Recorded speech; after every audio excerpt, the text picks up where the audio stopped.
Halo, assalamualaikum warahmatullahi wabarakatuh. Ketemu lagi dengan saya di SK Talib Channel, dan pada video kali ini kita akan membahas soal seleksi tingkat provinsi bidang kimia Olimpiade Sains tahun 2010. Dan pada video kali ini kita akan membahas PG, soal PG nomor 1 sampai dengan nomor 10.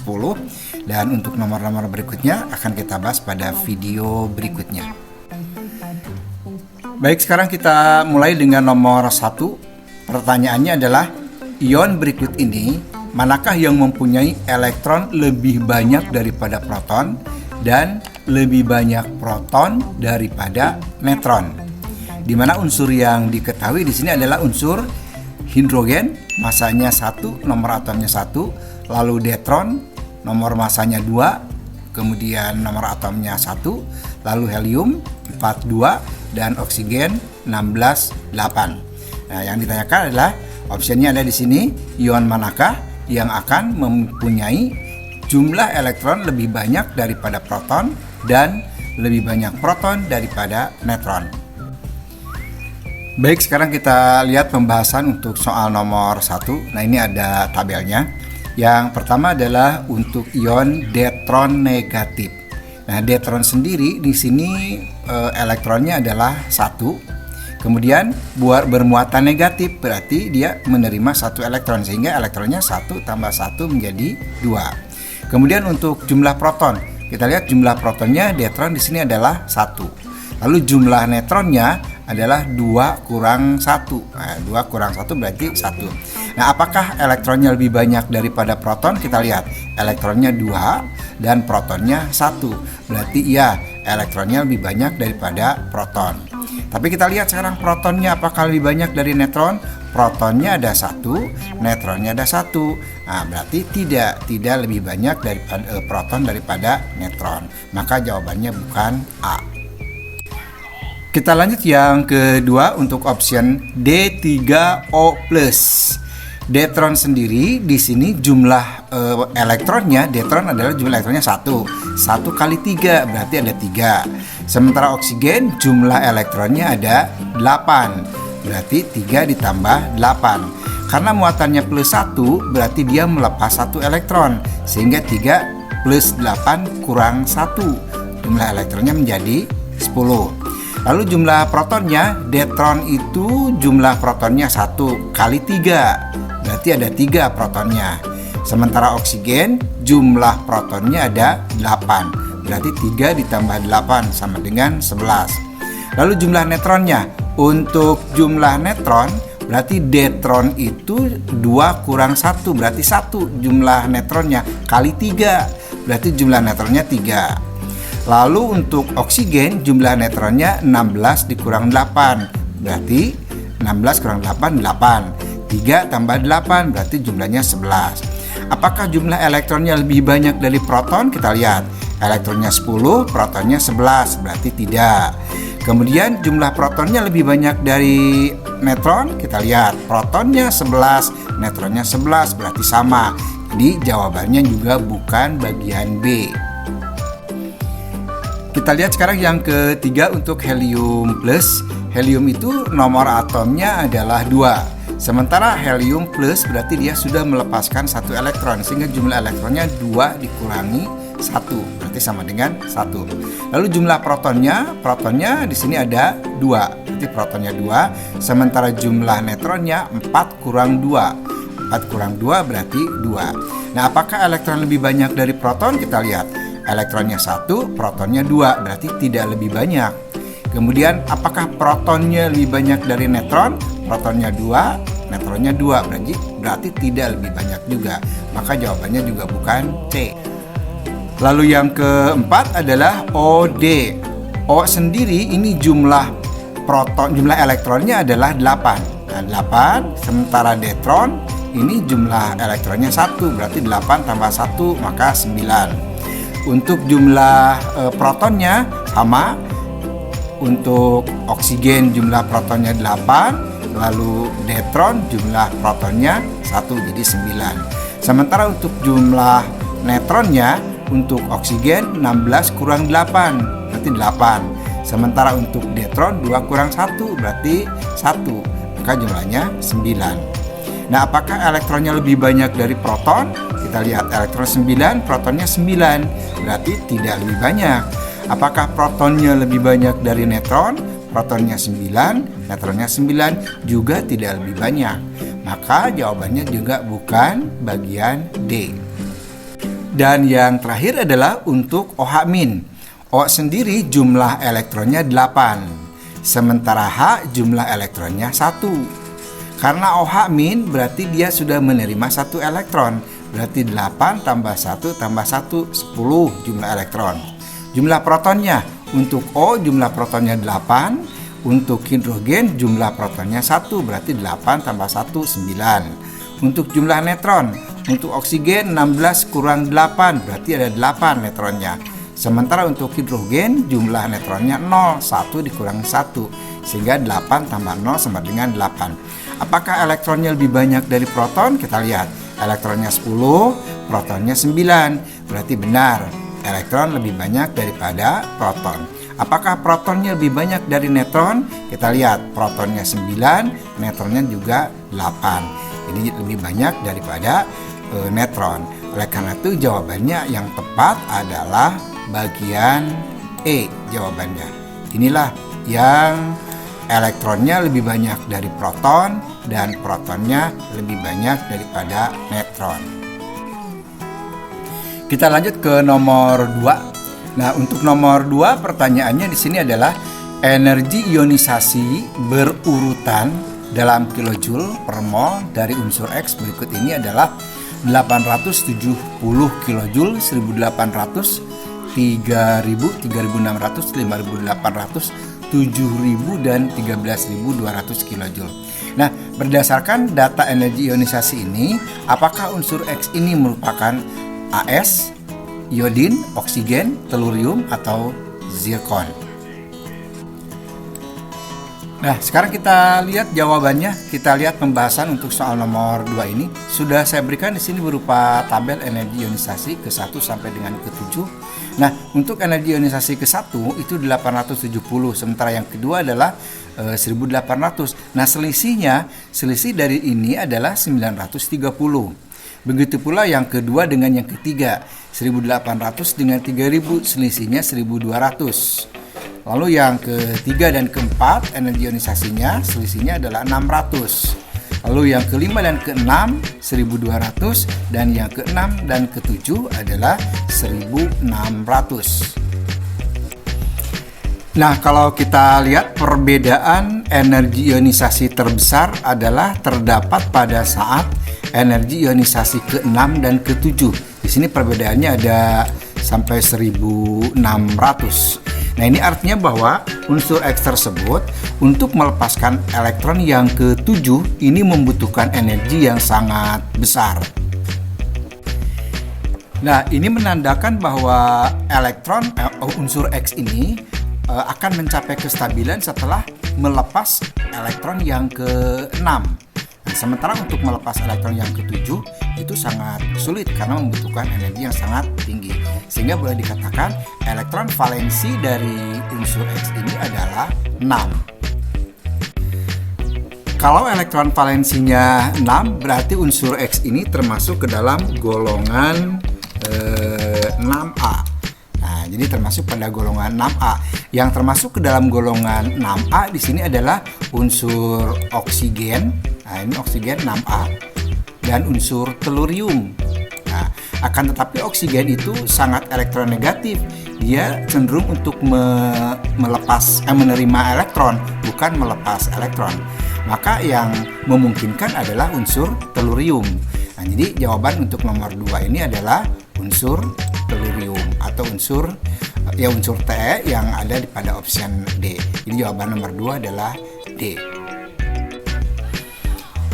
Kita lanjut ke nomor 3, nilai perubahan entalpi atau delta untuk proses perubahan yang digambarkan oleh persamaan reaksi natrium berfasa solid menjadi natrium plus berfasa gas sambil melepaskan elektron. Nah, pernyataan yang paling tepat untuk menggambarkan persamaan reaksi ini adalah A. Energi ionisasi pertama natrium, B. Perubahan entalpi penguapan natrium, C. jumlah energi ionisasi pertama dan afinitas elektron natrium. D. Jumlah perubahan entalpi atomisasi dan energi ionisasi pertama natrium, atau jumlah perubahan entalpi atomisasi dan afinitas elektron natrium.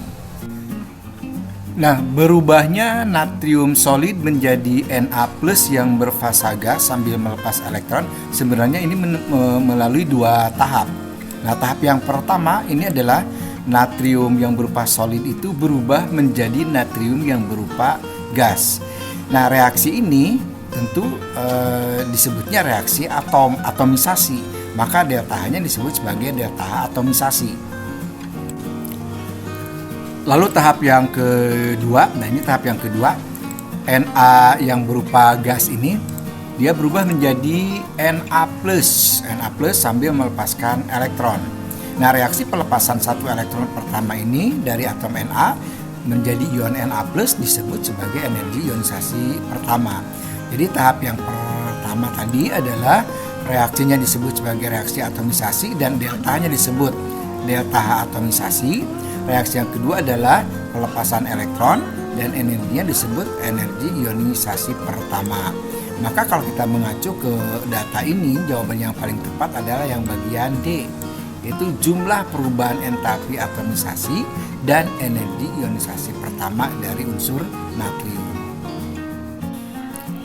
Kita lanjut dengan nomor 4. Di sini diberikan data tentang bilangan oksidasi yang mungkin dari unsur P, Q, R, S, dan T. Nah, berdasarkan data tersebut, manakah ion berikut ini yang paling mungkin keberadaannya? Berarti kita mencari bilox dari unsur P, Q, R, S, dan T. Manakah yang mungkin? Nah, yang sesuai dengan tabel yang ada pada soal ini.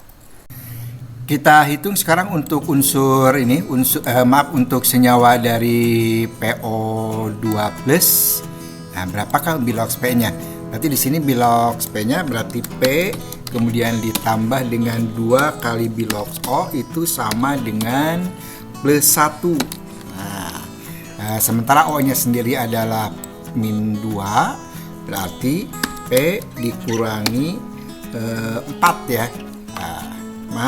P dikurangi 4. Kan O-nya biloknya -2. Kita sudah tahu bahwa -2. -2 kali 2 berarti -4. Sama dengan +1. Nah, sehingga dengan demikian P biloxnya adalah sama dengan 1 ditambah 4. Berarti biloxnya adalah +5.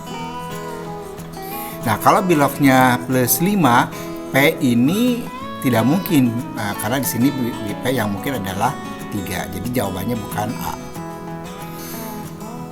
Lalu sekarang kita lihat untuk QO3-. Nah, untuk QO3- berapakah bilox dari unsur Q-nya? Nah, kita lihat berarti Q ditambah dengan 3 kali bilox O itu sama dengan -1. Lalu sekarang O-nya kita tahu bahwa O-nya adalah -2, berarti Q dikurangi 6. Itu sama dengan -1. Karena O biloxnya kan -2 kali 3 berarti -6. Dengan demikian nanti kita bisa mencari berapa bilox dari Q-nya. Berarti bilox Q itu sama dengan -1 ditambah dengan 6. Nah, berarti sama dengan +5. Nah, untuk Q di sini tidak ada +5, tidak ada yang mungkin. Nah, jadi jawabannya bukan B. Lalu sekarang untuk bagian C, yaitu RO42-. Nah, sekarang kita lihat, kita hitung bilox dari R, berarti ya di sini bilox R ditambah dengan 4 kali bilox O itu sama dengan -2. Maaf, sama dengan -2. Nah, O-nya kita sudah tahu bahwa bilox O adalah -2, berarti R dikurangi dengan 8 itu sama dengan -2. Nah, kalau demikian berarti bilox R-nya adalah, kita hitung, berarti bilox R-nya itu sama dengan -2 ditambah 8. min 2 ditambah dengan 8. Berarti jawabannya adalah min 2 tambah 8 berarti plus 6. Nah, kalau R juga tidak mungkin plus 6, di sini tidak ada. Maka jawabannya bukan C. Lalu sekarang bagian D, kita lihat untuk bagian D-nya ya. Bagian D SO4 min. Nah, SO4 min. Kalau SO4 min berarti di sini bilox dari S ditambah dengan 4 kali bilox O. Nah, itu sama dengan min 1.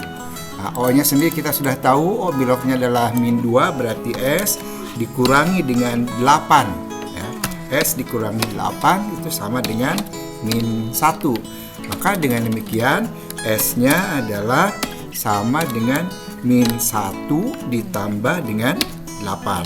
Nah, berarti sama dengan plus 7. Nah, untuk S ini biloknya tidak ada plus 7. Jadi jawabannya bukan D. Dan yang terakhir yang bagian E, nah, kita lihat yang bagian E berarti bilox T di sini. Bilox dari T itu ditambah dengan 2 kali bilox O sama dengan plus 2. Nah, sementara sekarang kita sudah tahu O-nya adalah min 2, berarti T dikurangi dengan 4 karena bilox O-nya adalah min 2. Berarti sama dengan min 2. Nah, dengan demikian T-nya bisa kita hitung, berarti T-nya sama dengan min 2 ditambah dengan 4. Nah, berarti sama dengan plus 2. Nah, kalau T berarti biloknya plus 2, maka di sini mungkin. Nah, ini ada. Jadi T ada di sini biloknya adalah plus 2. Sehingga jawaban yang mungkin adalah bagian E. Yang benar adalah E.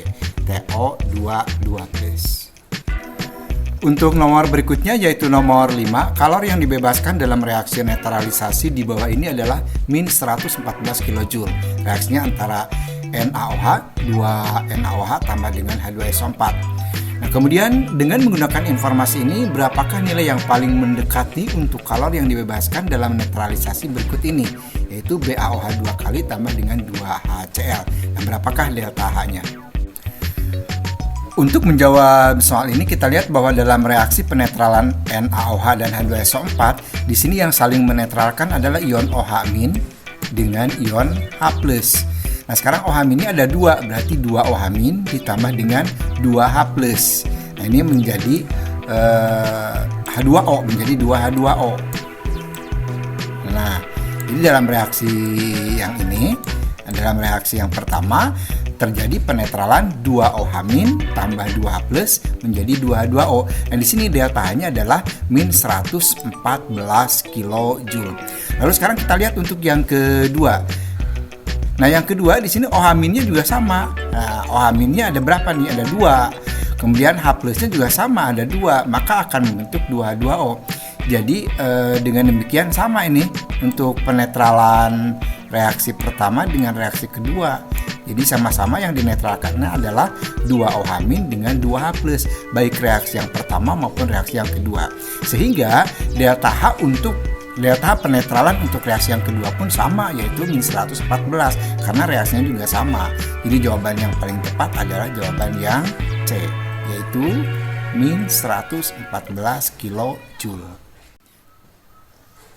Kita lanjut dengan nomor 6. Perhatikan diagram energi potensial berikut ini. Di sini ada 2 diagram, reaksi A dengan reaksi B, di mana energi potensial dari reaksi A, nah ini pertama ini ada di bawah, sementara hasilnya ada di atas. Nah, kalau energi potensial hasil lebih besar daripada potensial awal, berarti dia menyerap kalor. Kalau menyerap kalor berarti reaksinya adalah endoterm, berarti yang A adalah endoterm. Kita lihat sekarang yang B, energi potensial awal, kemudian energi potensial akhir di sini. Nah, energi potensial akhirnya lebih rendah daripada energi potensial awal, berarti dia melepas kalor. Nah, kalau melepas kalor dia termasuk reaksi yang eksoterm. Berarti jawaban yang benar adalah yang bagian B. Nah, yang ini, yang bagian B, reaksi A adalah reaksi endoterm, dan reaksi B adalah reaksi eksoterm. Kita lanjut dengan nomor 7. Manakah gaya antar molekul yang paling kuat di dalam molekul CH2Cl2? Nah, CH2Cl2 ini merupakan senyawa kovalen yang polar. Kalau senyawa kovalen polar, gaya tarik antar molekulnya adalah gaya tarik dipol-dipol. Nah, jawabannya adalah B. Sebab kalau gaya dispersi London biasanya terjadi pada senyawa-senyawa yang non-polar. Begitu pula gaya van der Waals. Nah, kalau ikatan hidrogen ini biasanya terjadi antara unsur yang sangat elektronegatif dengan unsur H dari molekul yang lain. Karena ini polar, jadi gayanya adalah dipol-dipol. Kemudian sekarang nomor 8. Nah, untuk yang nomor 8, senyawa berikut manakah yang paling sukar larut dalam CCl4? Nah, jadi CCl4 cair. Nah, CCl4 ini merupakan senyawa kovalen yang non-polar. Jadi kalau yang sukar larut, yang sukar larut dalam yang CCl4 yang bersifat non-polar ini adalah tentu senyawa yang polar. Jadi kalau polar, sukar larut di dalam senyawa yang non-polar. Di antara A sampai dengan E, yang merupakan senyawa polar adalah yang NH3. Jadi jawabannya adalah A, NH3, sukar larut dalam CCl. Lalu nomor 9, kurva manakah yang menunjukkan grafik yang benar dari PV terhadap P untuk sejumlah massa tertentu suatu gas ideal pada temperatur yang konstan. Nah, ini berawal dari rumusan gas ideal P kali V itu sama dengan N kali R kali T. Nah, pada saat temperatur konstan, kemudian massa tertentunya juga konstan, nah ini berarti berlaku seperti ini. Nah, jadi N1 sama dengan N2, kemudian T1 sama dengan T2, maka berlaku P1 kali V1 sama dengan P2 kali V2. Nah, ini artinya bahwa hubungan antara P1 dengan V1 ini akan menyebabkan tekanannya menjadi konstan. Maka yang paling tepat adalah jawabannya adalah yang C.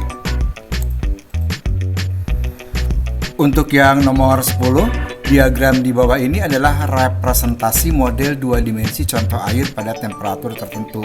Nah, ini yang bertanda hitam adalah molekul air. Nah, berikut ini diagram manakah yang merupakan diagram paling tepat untuk mempresentasikan sistem yang sama sesudah penambahan sukrosa. Nah, jadi kalau sudah ditambahkan sukrosa sebagai zat terlarut, maka nanti si air itu akan menguap lebih susah. Nah, sekarang kalau kita lihat dari gambar A sampai dengan E, yang molekul airnya paling sedikit menguap adalah bagian E. Bagian E di sini ada 1, 2, 3, 4. Sementara di sini banyak molekul airnya. Ini juga ada 5, yang ini juga lebih banyak. Nah, ini banyak. Jadi setelah ditambah sukrosa, maka molekul air itu akan sulit untuk menguap karena terhalang oleh partikel-partikel sukrosa. Nah, yang paling sedikit air yang menguap adalah bagian E. Jadi untuk yang nomor 10, jawabannya adalah yang E. Nah, yang ini. Nah, jadi jawabannya adalah yang E. Nah, itulah bahasan untuk yang nomor 1 sampai 10. Sampai jumpa pada video-video berikutnya. Kita bahas nomor 11 sampai dengan nomor 20 untuk SP Kimia tahun 2010. Assalamualaikum warahmatullahi wabarakatuh.